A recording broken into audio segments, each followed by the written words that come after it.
Komnas HAM juga meneliti background-nya. Iya. Apakah dia pernah menerima pelatihan penugasan di mana dan seterusnya, itu apakah juga itu digali? Iya, digali. Tapi kami juga punya alat ukur untuk menggali itu apakah dia paham, kan begini.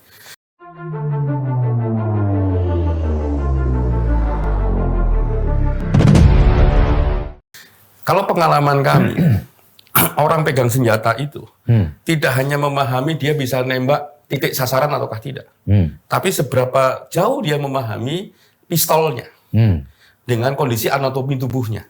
Itu juga kita tanya. Jadi tidak hanya soal kamu latihan berapa kali, kalau ditembak di ukuran 1, 2, 3 itu kena nomor berapa, pernah nembak orang atau enggak hanya itu pasti kami tanya. Tapi yang juga penting anatomi tubuh. Ketika kami tanya, kamu, ini salah satu ya, saya nggak perlu jebutin namanya kan, kamu pegang senjata apa? Oh, saya pegang Glock, Pak. Oh, kamu pegang apa? HS. Oke, kenapa kamu milih Glock? Kamu punya kebebasan nggak memilih senjata? Saya sih kepenginnya merek yang lain, Pak. Oh, kenapa kok bisa merek yang lain? Kita tanya lah. Coba lihat ini anatomi jarimu. Oh gitu. Kalau anatomi jari kayak begitu, kamu lebih nyaman nggak?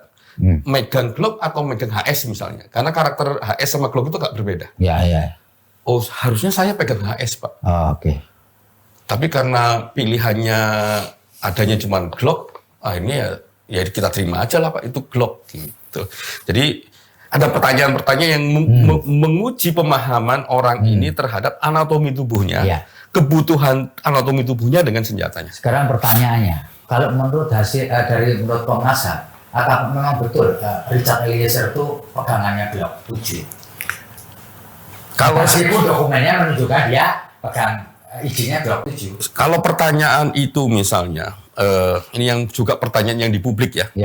Oh, kok itu Baradae pangkatnya masih rendah, terus pakai Glock, pakai senjata elite lah sih. Senjata elit, terus katanya jagoan nembak dan sebagainya. Sebenarnya pertanyaan itu nggak bisa serta-merta kita jawab. Kalau nggak kita lihat pertumbuhan karakter lukanya. Nah, karakter luka yang ada di Joshua ini itu tidak satu karakter luka yang jenis tembakannya memang terarah.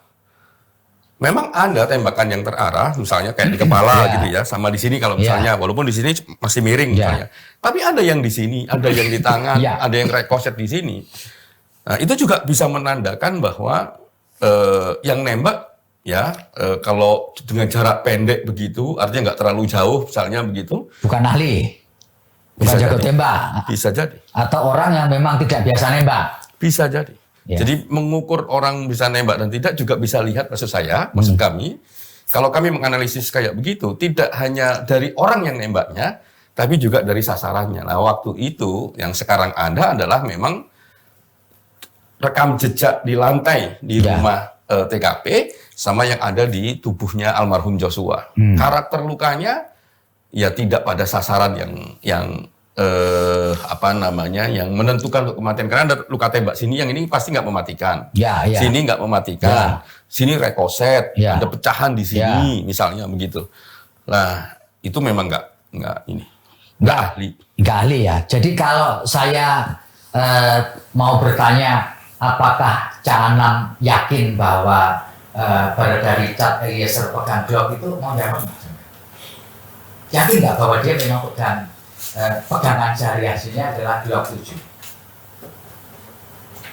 Kalau nggak mau jawab nggak apa-apa. Harus dianalisis lagi. Jadi harus dianalisis, memang dianalisisnya dibandingin. Jadi tidak gini. Kami ini mencoba untuk menyimpulkan sesuatu harus ada perbandingannya, biar kita juga firm. Minimal kalau ditanya orang, kenapa kok Komnas HAM menyimpulkan demikian? Karena melihat perbandingannya. Nah, melihat Joshua tidak cukup dengan apakah Joshua bukan Joshua, Richard Eliezer. Sorry. Ya, Richard. Apakah Richard ini pernah nembak orang ataukah tidak? Itu memang penting. Penting juga melihat legalitas dari senjatanya, itu juga penting. Tapi yang juga nggak kalah pentingnya adalah karakter luka yang diakibatkan oleh tembakannya. Kalau tadi ditanyakan dengan karakter luka kayak gitu, apakah ditembak oleh orang yang ahli ataukah tidak? Enggak ya. Kalau dengan jarak tembak yang pendek itu ya, kecuali memang nembaknya acak ya.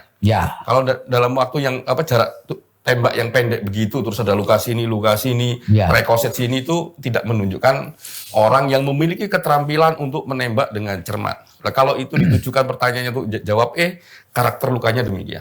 Ya, maksud saya tadi itu bertanya ini untuk menjawab keraguan publik apakah betul Glock itu merupakan senjata standar yang secara legal dipercayakan kepada Richard Eliezer, bukan orang lain. Kan bisa saja seperti yang Mas Anam sebutkan bahwa dokumennya memang menyebutkan itu dipegang. Padahal dia nggak pegang sebenarnya. Bisa saja kan? Iya, kemungkinan besar nggak ada CCTV yang merekam itu. Baik. Ya. Baik.